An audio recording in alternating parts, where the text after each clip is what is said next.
The long-awaited Battle of Donbas has begun. The Ukrainian President Volodymyr Zelensky says the Russian war machine has officially launched its all-out assault on eastern Ukraine.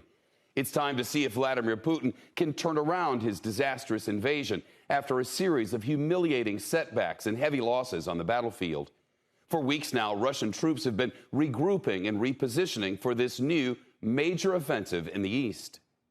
Now we can state that the Russian forces have started the battle for the Donbas, for which they were preparing for a long time.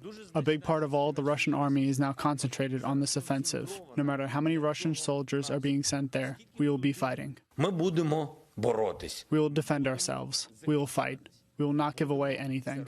The United States providing the Ukrainians with heavy artillery to beat back the onslaught.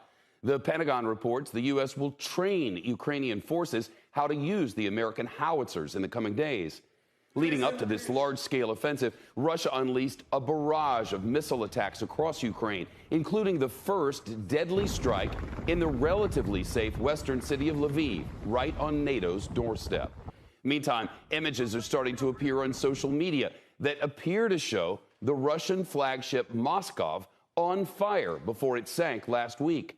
The Ukrainians hit that warship with 2 cruise missiles, according to the Pentagon. We've not been able to verify these images. NBC's Ali Arouzi witnessed one of the cruise missiles fly overhead. He's with us now from the western Ukraine city of Lviv. Ali. Good evening, Shep. We were doing an interview at about 8:30 local this morning in the center of Lviv when we heard a whistling sound over our head. Then there was a loud thump.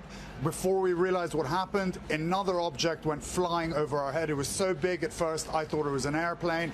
And then we realized it was a cruise missile hitting the center of the city. It was followed by 3 or 4 more strikes after that one. And this is the first time the Russians have hit the center of Lviv. Let's take a listen to that moment. And then, Shep, this is also the first time that people have been killed in the center of Lviv. Before, there had been strikes on the outskirts of the city, no fatalities, but this time 7 people were killed in this airstrike in a heavily built-up area. And one of the people injured was a 3-year-old child that had escaped Kharkiv. So coming to safety in Lviv, that child was injured by a Russian missile.